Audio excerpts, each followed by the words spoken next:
We live in a time where productivity is worshipped. Everywhere you look, there's pressure to do more, to hustle harder, to constantly optimize every second of your day. There are countless books, apps, podcasts, and techniques promising peak efficiency, and yet many of us feel more scattered than ever. I know I did. There was a point when I thought I was doing everything right. I made long to-do lists. I color-coded my calendar. I used 5 different productivity apps, all syncing across my devices. But by the end of each day, I felt exhausted, overwhelmed, and strangely, unaccomplished. I wasn't lazy. I was burned out. The turning point. One morning, while staring at yet another 17-item to-do list, I asked myself a simple question.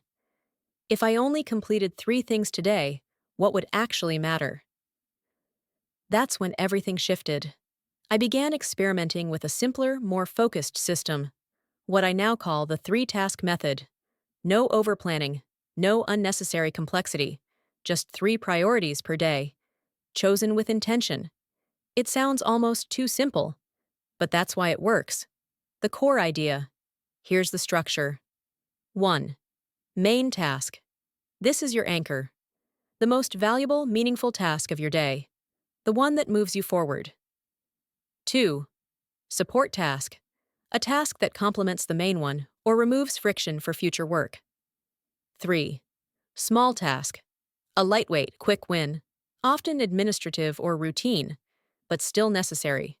3 tasks, no more. Not because you can't do more, but because if you focus on what's essential first, anything else is a bonus, not a burden. Why this method prevents burnout. Burnout doesn't come from doing too little. It often comes from doing too much of the wrong things, without ever feeling finished. The 3-task method creates a psychological framework where progress feels measurable and complete. Instead of spreading your energy across 10 mediocre tasks, you channel your attention toward 3 intentional actions.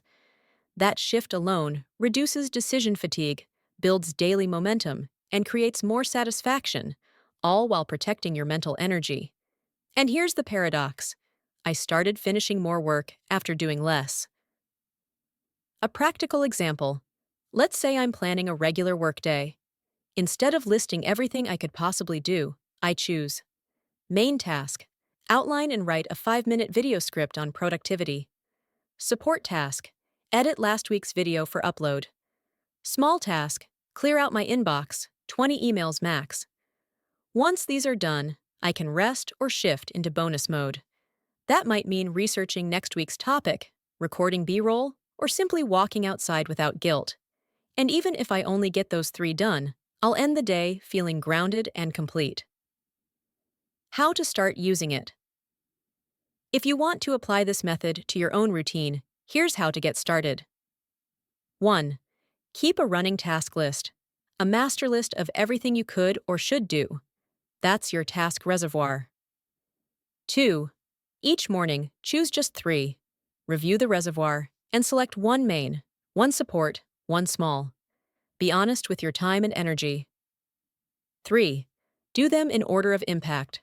Start with the main task if possible. Protect your focus window. Mornings are ideal. 4. Block distractions. Turn off notifications. Use website blockers. Set a Pomodoro timer. Whatever helps you stay in flow. 5. Evaluate in the evening. Did you complete your 3? What went well? What got in the way? Avoiding common pitfalls. Don't let urgency replace importance. Just because something screams for attention doesn't mean it deserves it. Don't overload your tasks.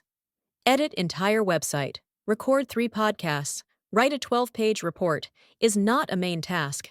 It's a full project. Don't judge yourself on perfection. This is a system to support you, not to punish you. If you only finish 1 or 2 tasks, that's fine. It still means you moved forward. When it gets hard, there will be days where nothing feels clear. You'll want to default back to long lists or scattered multitasking. That's okay.